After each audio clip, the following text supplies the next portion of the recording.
Good morning. I hope everybody is having a fantastic week. I just wanted to share some thoughts with you, really. So yesterday I had my session with my life coach. So I have a number of different coaches for different aspects. I have a business coach. So even though I do business coaching and business consulting, I obviously want to reach the next level. So I have a coach that has reached like a higher level than me. But I also have a speaker coach because that's something that I am working towards in terms of I want to be out on stages and I want to be inspiring and motivating other business owners. But I also have a life coach, and for me, a life coach is invaluable because what she talks about, not just about the mindset in the sense of the law of attraction, which is something I often will talk about when I do my lives, etc., and it's something that's really dear to my heart. But she talks about all 11 laws, and one of the laws that she talked about yesterday was about the law of sacrifice, and in particular talking about that you have to do something, you have to stop doing something lesser to be able to achieve the greater. So a couple of examples, it could be the fact that you have perhaps a little bit less sleep so you can get up and exercise so you feel fitter. That's one example. It could be the fact that you spend less time watching TV so that you can be reading and educating in terms of, educating yourself. That's just a kind of a couple of examples. And one of the things that I had really kind of realized from having the discussion with her is what you put in your mind will influence you. So if you are watching particular TV programs, you're reading particular articles, you're associating yourself with particular people, are those things making you a better person, or they change your mood? So there are certain reality shows that I have watched. I'll hold my hands up. One of my guilty pleasures was Love Island. But one of the things I would have said this year, for example, is actually there was quite an element of negativity in terms of how people were reacting to some of the characters. And I watched something else, which I watched one episode of it a couple of days ago, and you'll be wondering why this is all relevant, but it is relevant to business, I promise you that. And I watched one episode of Married at First Sight, and you know what? I got irritated by it, and I thought to myself after having my life coach session yesterday, I was like, why am I watching this if it irritates me? How is it making me a better person? How is it actually educating me? And it's not even like sometimes you'll watch certain TV programs, for example, because you want to relax and it helps you switch off. That's fair enough. But this wasn't doing either of those things. And I thought, why am I wasting my time? And I thought, you know what? I'm going to actually go on Netflix and I'm going to see if I can find something that was more entrepreneur / business or mindset related. So I literally just put in the search entrepreneur as a search on Netflix just to see what came up. And this program by Brene Brown. So I don't know whether any of you have heard of her, but oh my word, it was on another level in terms of the type of program. You compare it to the trash that I had been watching. She was just inspirational. And I don't know whether any of you have seen her TED Talk about vulnerability. And she talks about her TED Talk whereby she literally had decided days effectively before that she was going to not do a normal talk. She was going to talk about vulnerability because she was going into these businesses and encouraging their leadership team to allow vulnerability, but yet she wasn't being vulnerable herself on the stage. And so she wanted to change that. And there were so many things in which she was talking about that really kind of hit home. And, when she talks about vulnerability, she talks about it in a business context as well as in a home context, and just generally in life. And she says, there was a number of, and I can't remember them all, but there was 5 different myths in which she went through where vulnerability, so for example, the first one was vulnerability is a weakness. And I think this is one of the things I think particularly guys kind of have this thing with, that they think that by being vulnerable, and this I think particularly, like, for example, one of the areas that I'm working with at the moment is the construction industry. And that in itself is very much an industry that is about guys who are, kind of strong, and, they kind of have the banter, and there's this kind of particular environment.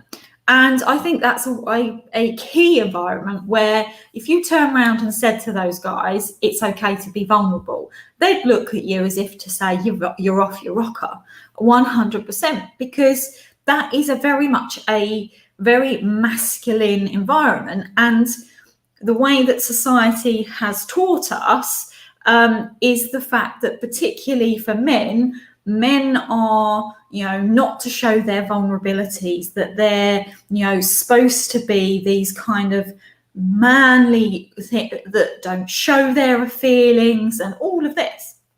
And actually what she's saying is vulnerability is not a weakness. If anything, it's the opposite. If you use courage, and you need to be courageous, you need to take risks. And actually the only way in which you can take risks is by allowing yourself to be vulnerable. And you have to excuse me a second because I need to get this up on my phone. But she talked about a particular quote via Theodore Roosevelt. So you have to excuse me as I read this, but I thought this was just absolutely amazing. So bear with me. Let's hope it will stay up on my screen long enough that I can read it. So it says, "It's not the critic who counts, not the man who points out how the strong man stumbles, or where the doer of deeds could have done them better. The credit belongs to the man who is actually in the arena, whose face is marred by dust and sweat and blood, who strives valiantly, who errs, who comes short again and again, because there is no effort without error and shortcoming, but who does actually strive to do the deeds, who knows great enthusiasm, the great devotions, who spends himself in a worthy cause, who at the best knows in the end the triumph of high achievement, and who at the worst, if he fails, at least fails while daring greatly, so that his place shall never be with those cold and timid souls who neither know victory nor defeat." And actually, that I think is an incredible quote, because effectively it's saying you've got to fail to be able to succeed. And she says, one of the things that Brene Brown says is you have to choose courage over comfort, which means you have to be vulnerable to take risks. You have to get out of your comfort zone. And this is the thing. This doesn't matter whether you're talking about your general personal life or whether you're talking about in business. In business, you have to get used to feeling comfortable with being uncomfortable. You have to be able to take or to use courage, to risk take. And that then means vulnerability. So when you're talking, for example, in your teams and with your staff, do they feel comfortable with being vulnerable? Because actually one of the things that Brene Brown, and I thought this was really, really key here, is if you don't allow vulnerability within your business, how then can those people be creative? Because they don't then feel free in their environment. How can they be innovative if they don't feel like they can express themselves properly. This is all about vulnerability. And I'm not talking about, vulnerability in the sense of, you're sharing your deepest, darkest secrets with your team members. I'm not talking about that. I'm talking about the fact that you can bring ideas to the business owner, that there is this open environment, that you can talk openly about anything and everything within that business environment, that you feel comfortable, that you feel valued. If you have this vulnerability within your business, what difference could that make in terms of your bottom line? Because if your staff feel comfortable, they're going to be more creative, they're going to be more innovative, they're going to want the business to succeed. So, and I think this is Richard Branson that says this, is if you look after your staff will look after your customers. And I think this is such a true statement. So you allow your staff to be vulnerable. You allow your staff to come to you with ideas. Yes, there's obviously, there's got to be, you can't just have complete free rein, because a business can't always work in that particular way. But what I'm saying to you is, if you allow a certain level of freedom and vulnerability and initiative within your team, what difference would that actually make to your bottom line? Because if people feel like they're a part of something, and they're a part of something that is real and that has a real vision as to where they're headed, and that they resonate with that vision, and this all comes back to what I talk about with your why. If they resonate with that why, how much more productive are your staff going to be? Which will in turn affect that bottom line, which will make you more profitable. So there is so many things here that, for me, having that vulnerability, having that courage, and allowing it within your business can make such a big, big difference. So I just wanted to share some thoughts on that. If you're interested in watching the Brene Brown, it's on Netflix. It's literally called Call to Courage. I'd highly recommend watching it. For me, it was just absolutely, it blew my mind. It genuinely did. So I hope you have actually gained some real value from what I have shared with you today, and perhaps got you thinking.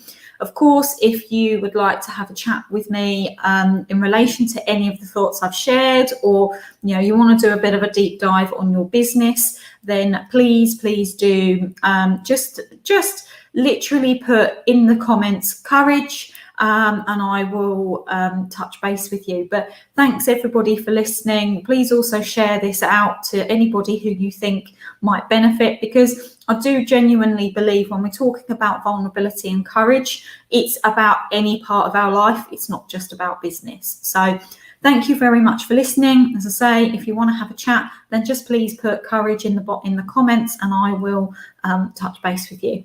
So thanks for listening. I hope you all have a great day.